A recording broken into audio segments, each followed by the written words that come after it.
Hi, welcome to the Your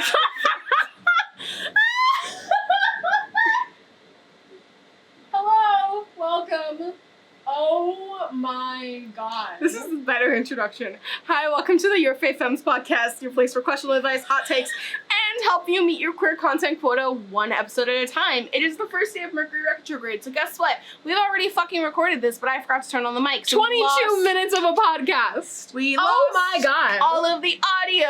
You know what though? Like if you're not comfortable with that, like if you can't get into that vibe, this podcast isn't for you because we are, I mean, I'm chaotic, you have chaotic days. It's just, listen. Wow. I did turn the mic on, yes? Yeah. Yes? Okay. Yeah. It says Oh my god.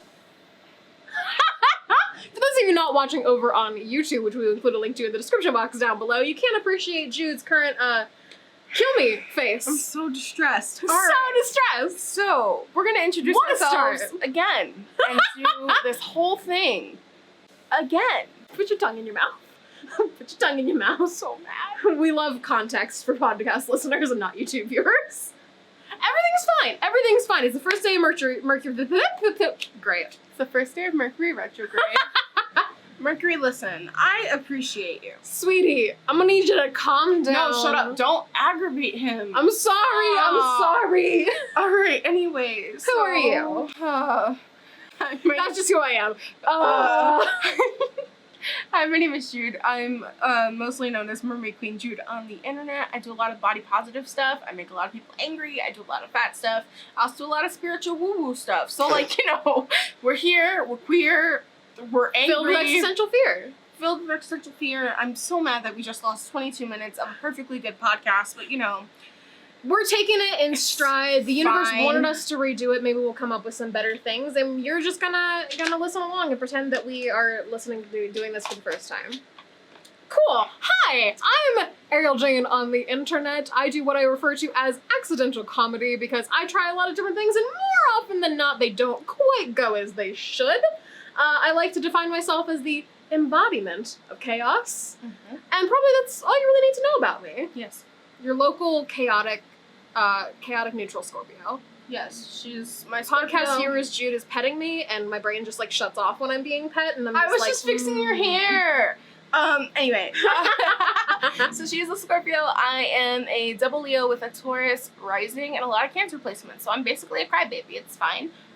Scorpio, Leo moon. main, Leo moon. Still don't quite understand what that means, but apparently it explains everything. We don't know your rising. Sorry, there's something on your screen and it's bothering me. My screen's just gross. Just in general. Fine. Alright, anyway. We don't know my rising because nobody, not my mother, not anybody, knows what time I was born, apparently.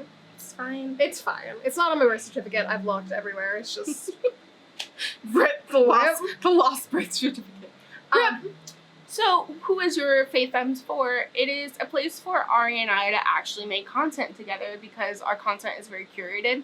And we can't make content together because of how curated our individual brands are. So, your Fave Femmes is an excuse for us to make content and also for you to ship us. We're not dating, but you should ship us anyway. I mean, just keep shipping us because we just want to lean into that branding because it's, listen, I like to believe that there's an alternate universe somewhere where we're just living our, like, soulmate power couple dreams. Where you're less chaotic? Probably. Probably. But, like, I mean, I was gonna say that my pink's faded a little bit. It's fine. But we had the, like, hot pink, bright blue vibe going on. It's just... It's there. Not actually dating, but please continue to ship us. Anyone who wants to make fan art, is it still fan art if I, like, request it? Please! Fan art! Fan art! Fan art! I was gonna try to pretend I'm not, like, desperate and needy, but that would be a lie. That's a lie. Anyway, we're gonna answer some advice questions. If you want to send us advice questions, you're gonna send it to yourfavefemmes@gmail.com. or over on Instagram or Twitter. You can DM us over on either of those. I thought you were gonna spell it. I thought you were gonna spell it. That's why I got this. Did I spell it before? I spelled it before, but y'all missed it. It is YOURFAVEFEMMES @gmail.com. welcome. Thank you. You're welcome. All right, so question number 1. How can I find a friendship as wholesome as yours? Sheer dumb luck. Yeah! So, our friendship began because of 2 memes. Absolute accident. Great. So the first one was the floor is lava. So we went to a clickbait panel that neither of us were supposed to be at. I also wasn't supposed to, like, I am not the type of person that if there's, like, the one open seat on the end that, like, I'll sit beside somebody. Like, I will sit in the back with open rows instead of sitting directly beside somebody, but I wanted the shot for the VidCon vlog, which never even made it up, so I'm like, you know what, fine, I'll sit beside somebody so I can sit on the end and get the shot straight up the middle. So, absolute, like, ridiculous circumstances. The universe was like, here you go. So anyway, Hush. so we're at this panel, and someone shouts, the floor is lava. And so what do you do? Don't knock over the camera. You basically climb on top of each other. So then we became friends. Mhm. And this was just like the vague con friends where like, you share... Hey, we made a big con, let's follow each other on Twitter. Yeah.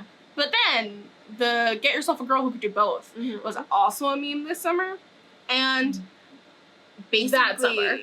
That's what I meant. That You said this summer. Yeah. But like, if it's in the context... No, if it's in the context of the story that I'm telling... Kicking the camera. I'm sorry, Bob. Continue. I love you. I've already filmed this once, please. Anyway, so we were both on Twitter and we were doing the get your girl who could do both, and then we shared phone numbers to each other, Mhm. and we basically were sending really ugly selfies to each other. And at this point, we'd only known each other through the curatedness of like our Instagram feeds and our Twitter feeds. And so it's a new level of friendship when you send someone really ugly Snapchat selfies. Like, that's a new level. So we spent 3 days doing that and then watched the Markiplier playing Dream Daddy thing together. 5 hours. 5 hours Oh my god. texting each other, Back and pausing forth. and making sure that we were both at the same time. I changed her name in my phone to Goth Daddy. When we Like, really could have just like put it on Skype and shared our screen instead of pausing and starting. But you know what? that's so much work. Hindsight's 2020. It's fine. So yeah, so basically how to find a friendship as wholesome as ours. Best of luck. Best of luck. Also, shout the floor is lava at a panel. Be the matchmaker. Do it. Be the matchmaker. Alright. If you've just done 8 shots Wow. Wow, proud of you. If you've just done 8 shots of tequila, more or less in a row, declared feelings you don't actually have, and then thought you might die while throwing up, what color of lipstick do you wear to breakfast? I've had time to reevaluate my answer and maybe give a different answer than last time when we first filmed this, but I'm going to double down on my answer and say black. Because you've committed to the chaos at this point. You've been through so much. You've done so much chaos. Just follow through. No. Commit to the chaos. You don't wear lipstick to breakfast. I'm sorry. You don't. A lot of breakfast food is greasy and gross, and you're gonna end up with like a black ring around your mouth. We'll get you a good black lipstick that doesn't smudge. Probably It's gonna be dry. It's so early in the morning to have dry lipstick on your crusty ass lips because you're hungover and not hydrated. No. I mean, I've never been hungover yet, so. Yeah, because I haven't let you drink that much. And you keep me hydrated. I do keep you hydrated. Thanks, Mom. Y'all, we went to Cubbyhole a few weeks ago. And oh boy, can't wait for this story to be in, like, just saved forever. Please continue. Cubbyhole a few weeks ago. And for those of you who don't know, Cubbyhole is a lesbian bar in the Village in New York City. And it was Pride weekend, so we went to Cubbyhole. It was me, Ari, and Nirali. We all went. And first of all, Ari was like basically 7 feet tall because... Well, I'm 5'10" to begin with, and I wore my 7-inch platform boots. So again, almost 7 6'5". feet tall. 6'6"-ish. Again, rounding up, almost, Okay, 7 almost feet 7 tall. feet tall. I wanna be tall. Oh my god, Jenna Marbles would be so jealous. I like to think she'd be proud of me. I think she'd be proud of me too. So we went to Cubbyhole, and like at some point we only had like 3 drinks each or whatever, and like throughout, so there was a point where we had plastic cups and then a point where we had glass cups, and I come over and I hand her drink in a glass cup and she just goes, "This is a bad idea," and I'm like, "Yep." Sure So is. I sit on the stool that's like in the corner and I like watch her while she's drinking, and then when she's done I just gently take it from her and just put it down. Then around like 1 a.m. I was tired. Like the gays started really coming out, and I'm like, I'm hungry. The white male gaze. The white male gaze started coming out, and I was tired at that point because I don't know how to hang anymore. There was also a very clear like straight man being being like, very predatory with his bi girlfriend and like not about it, not for it, not about it. Get out of my space. So at that point it was like 1 a.m. and I was like, you know what? I want pizza. That's what I want. I want pizza. So we walked from Cubby Hole to the pizzeria on 14th, and I like bought her pizza, bought her a water bottle. Like this is like a half mile away. Yeah, like made sure she ate. I made it there in one piece in these heels. You did make it there in one piece. I tripped twice and almost died, but like you made it there. I didn't fall. No. I made it. Then we like got in the Uber to come home, and Ari's still not used jaywalking in New York City, so we're crossing. She's like, we're gonna die. I'm like, we're not gonna die. She's like, we're gonna die. I'm like, breaking the law. She's like, we're gonna die. I'm like, we're not gonna die. So anyway, so we cross and we get in the Uber and we come home. And like in the entrance to my apartment, if you read the intro Instagram post, you already know about this, but in the entrance to the door of my apartment, there's like a little ledge. Ari forgot that ledge was there. She fucking face plants through the door. My back is 2 a.m. in the morning. Everyone's asleep. 2 a.m. Everyone's asleep. I like turn around, not in time to grab her, just in time to see her hit the floor. And I go, "Are you okay?" She goes, "I'm good." Like gets back up. Then I take her to the room. I like take out her extensions. I took my eyelashes off. Took your eyelashes off. Gave you a wet washcloth. Put you in some pajamas. Made you drink some water. I dressed myself. You did dress yourself. You just yelled at me to put on pajamas. Gently. I would have dressed you had I had to. Luckily, good to know. Were fine. Thanks, Mom. But I had to take off your boots. You did take off my boots because I couldn't grab them. But anyway, point being, I was only 3 rum and cokes in. I'm just a lightweight. You are very much a lightweight. You are also my child. I also hadn't eaten anything before we got there. That's also true. We ate, you ate spaghetti and you ate your veggie bowl. You ate the veggie at like bowl? Noon. No, it was like 4 because we went to go get our nails done and we got back at like 4. Shh, time's a social construct, doesn't matter. So yeah, so walked half a mile to the pizza store, pretty much no problem. Get into the apartment. Faceplant. It's really funny. Told my mom about it. She goes, "Is she okay?" And I'm like, "Yeah." And then she laughed. It was good. Once she knew that you were good, she laughed. Yeah, so that's pretty much like, are you alive? Cool. Now I can laugh. I can laugh at you. It's fine. All right. How much astrology do I need to know to flirt successfully? I mean, you yelled at me about this before, but once again, we've already said this. Doubling down, all you need to know is that Scorpios are the best sign, and if you disagree, you're wrong. They're just not the best sign for everyone. Like, we're the best sign for everyone. If we're not the right sign for you, you're too weak to handle it. Don't know what to tell you. Get yourself a Scorpio. That's not the hill I would die on. Scorpios are water signs. Y'all cry at everything. Y'all cry at everything. I would not. We're just very in touch with our emotions. I'm also very in touch with my emotions. Some of us are soft, Jude. Excuse the fuck out of me. Anyway, I don't think that any sign is the best sign. That's my hot take. I don't think any sign is the best sign for everyone. I mean, I disagree, but please continue. I will hurt you. Fight! I don't think any sign is the best sign for everyone because signs can be very much incompatible. And I was explaining this before, but if you have a Leo sun, but then like a Capricorn stellium, you're gonna appear more like a Capricorn than you are gonna appear as a Leo. And so, a Capricorn who what now? Stellium? A stellium is when you have 4 different planets in your chart that are the same, dear Lord, sign. Cool. So you can have a Leo sun, but if you have 4 signs that are in Capricorn, you have more Capricorn traits than you have Leo traits. Hashtag fun facts. Fun facts. So how do you?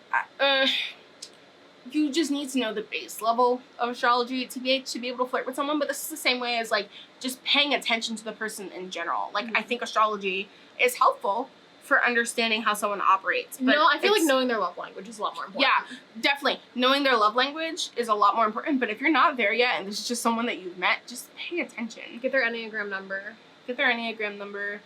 or I don't know, like I don't know how much I believe in the MBTI, but I don't. Well, I mean, I kind of do because I like feeling special. INFPs unite.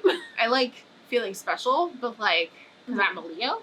But yeah, all this shit overlaps, and so whatever information is present to you at the moment, just use that information. But like honestly, if they don't know anything about astrology, if you say anything with confidence, it's fine. Yeah, it's fine. Just bullshit your way through it. Here's the thing: if you know the baseline of astrology, you'll be able to flirt. Like, for example, Leos, we fucking love to be complimented. Please write me a 3-page love letter about how pretty I am. But, like, there are other ways to show affection. Attention is the most important meal of the day. Yes. Again, Ari told me this the other day, and I'm going to put it on a shirt because it's true. Merch in the box. The box. Merch links are in the show notes and also in the description YouTube box on comment YouTube. Description. All right. I'm really sad that we lost the conversation for this next question. Oh boy. How can bitch folk be more supportive of femmes?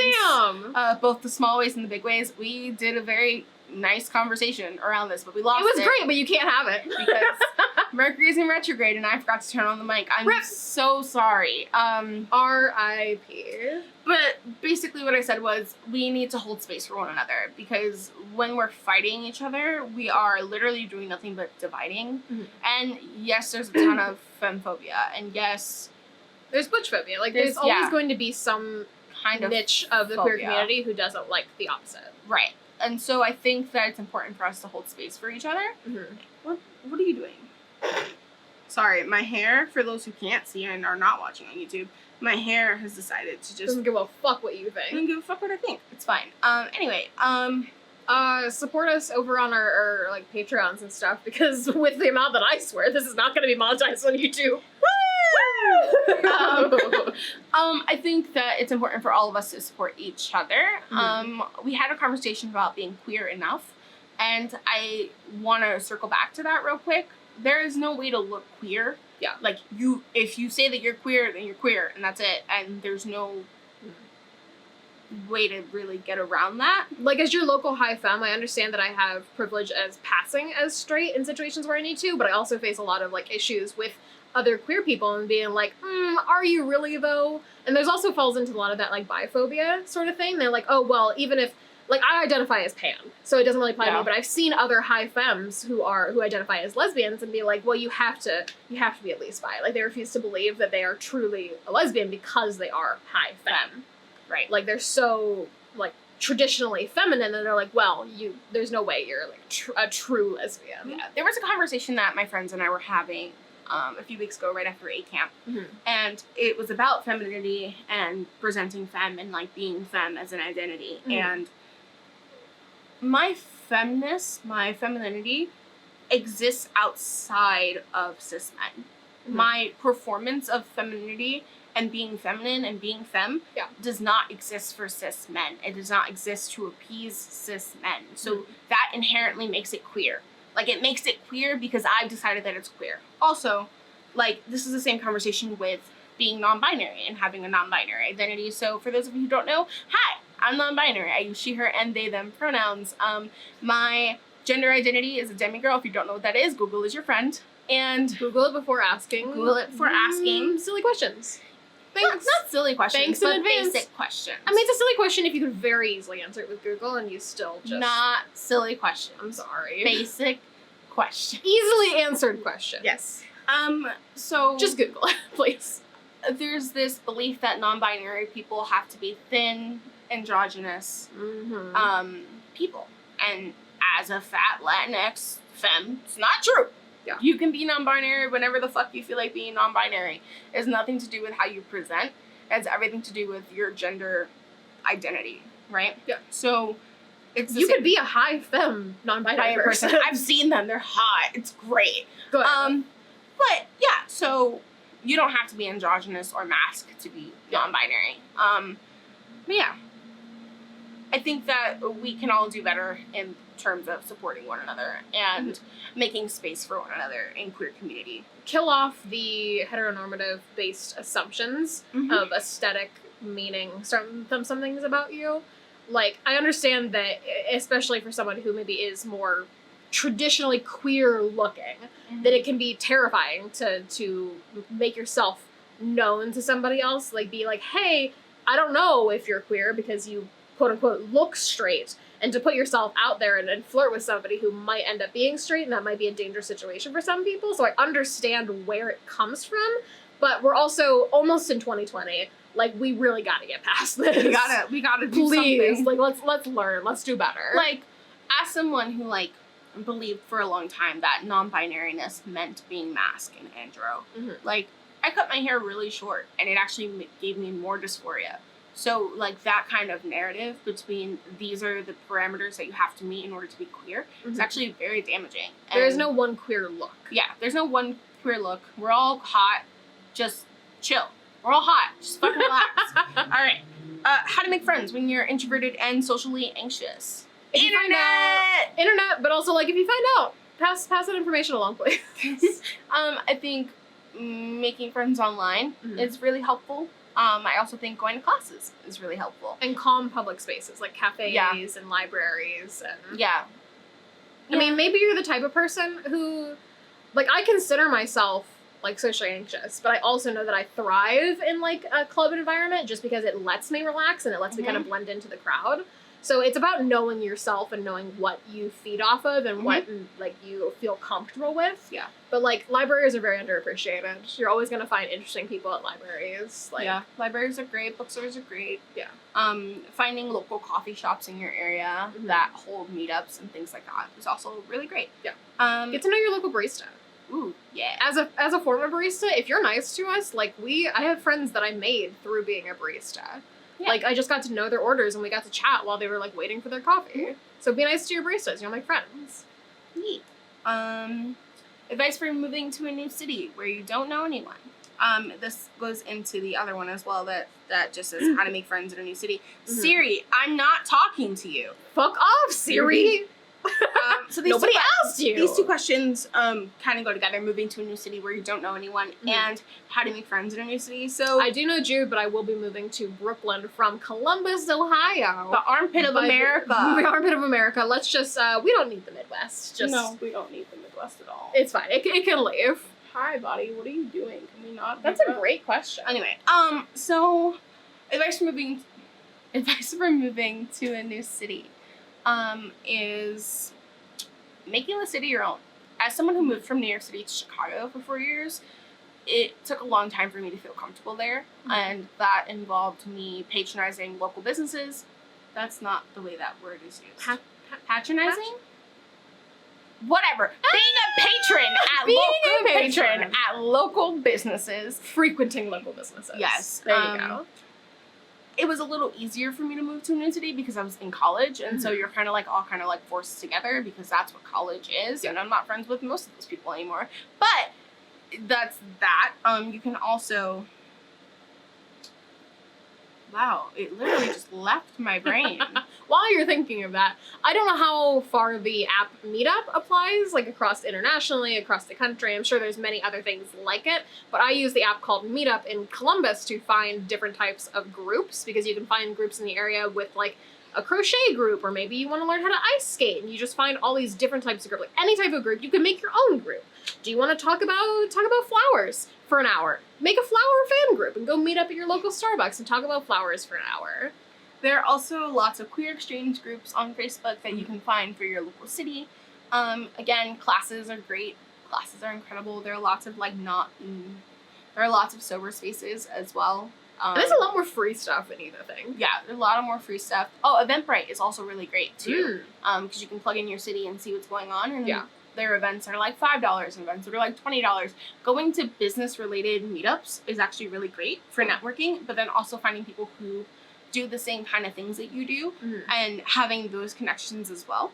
Also, like, once again, speaking as a past barista, like, you're not going to run into it with everybody, but if somebody came up to me and be like, hey, like, I'm new to the area, what do you suggest doing? Most people are going to be like, oh yeah, here's my favorite things to do. And they're going to tell you. I mean, if they're busy and there's, like, cafes overflowing with people, maybe don't. But you know, like, if you're comfortable speaking to strangers, which I know not everybody is, but if you are comfortable with it, you may think it's a silly question, but just ask them, like, what do you do with your free time? Like, where do you like to go? Sorry, Mel just texted me and was like, can you send me your address, please? Hi, Mel. Mm-hmm.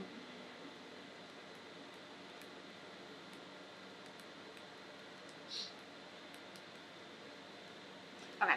Anyway. You mentioned earlier, what the fuck is wrong with you? You mentioned earlier about doing things that are out of your comfort zone as far as classes go, because it makes you interact with other people. Yeah. Because you, like, if you don't know how to ice skate, you're going to have to, I mean, you could just be on your own, but you're most likely going to be like, hey, some person who knows how to ice skate, if I'm in this class, can you show me something? Can you help me with this? Where are you going? Nowhere, my body hurts. Okay, bye. Are we keeping that in? Yeah. We're keeping it in. Yeah. If you're listening on the podcast, pop over to YouTube to see that beautiful roll? I'm trying to think of what this movement was. Oh, it was just scooching. Scooch, the beautiful scooch. It was just scooching. Hashtag beautiful scooch. Maybe don't, that sounds weird. We're gonna rewind, that didn't happen. Continue. So, again, if you want to email us big things of advice, you're going to email it to yourfavefemmes@gmail.com. There'll be a direct link to that in the show notes and the description box over on YouTube. Yeah, so we got an email, and I'm going to read it, and we're going to give our advice. Mm-hmm. So, question in summary, how early in a romantic relationship should politics become important? Ooh. Backstory. Approximately 2 years ago, I met this girl, and 3 months ago, she became my girlfriend. Her and I are in love and have a good relationship. However, in a conversation 1 month ago, we were discussing the federal election coming up where we live, and she self-described as, quote, not very interested in politics. To me, this didn't make any sense because politics is very important in society, and also I feel politics is representative of a person's worldview. Yeah. She described politics as, quote, boring. However, since we are still in a new relationship, I shrugged it off. But recently, she's been talking about me being her wife and us moving in together. So I feel like it may be time to revisit that as a conversation, but I am unsure if it's too early. If it helps, she is a Virgo and I'm a Cancer. Any thoughts would be appreciated. Big fan of you both. Oh boy. Okay. I'm going to start this off with the fact that I have very strong opinions about this, and I also think that, like, there's a level of, like, everybody's entitled to their opinion, but, like, black people can't have rights. It's not an opinion. Yeah. So they're like, it's my opinion. It's not an opinion. You're just a dick.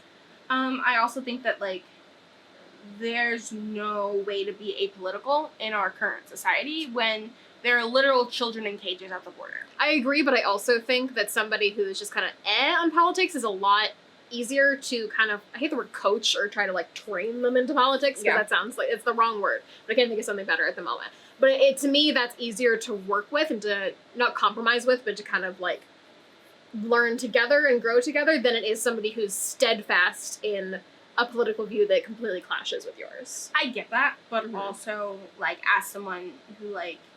Also, everything's situational. Yeah, everything's situational.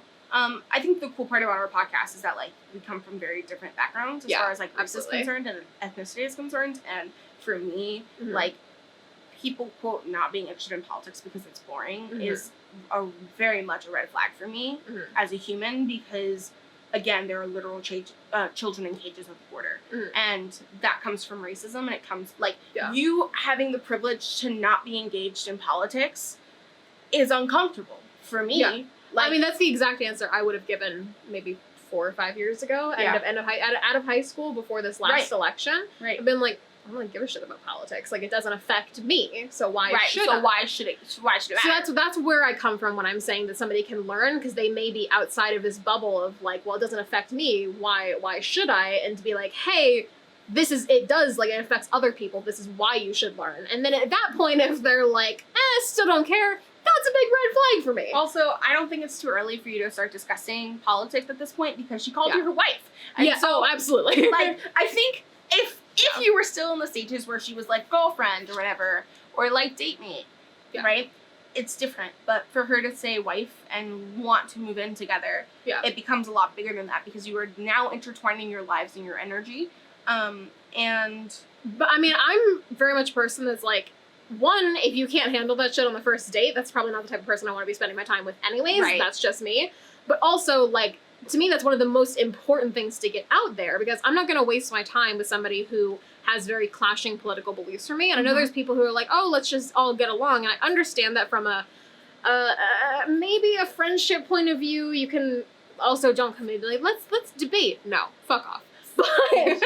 But like, I put liberal in my Tinder bio because that's very important to me, because if you come to me and say I'm conservative, that automatically tells me that you are, even if you're like, well, I'm not supportive of the current administration, you are complacent with it. And complacency is just as bad in my book, because you're looking at this and you're saying, well, all these bad things are happening and I just don't really care. And that automatically, like, that's a big no for me. I think that it's important to discuss your worldviews early in a relationship. Yeah. And I think it's important for her to understand where you're coming from as well. And if that's a deal breaker, then that's someone that you don't want to be spending your time with. And I know that sucks. It sucks, but like you don't want to get 5 years down the road in a relationship, be tied to somebody and have all this, and especially legally tied to somebody with marriage. Yeah. Like, it's important for you to not feel stifled in your relationship and stifled in the way that you are communicating with each other. If you can't be wholeheartedly honest with somebody, I think it's time to evaluate if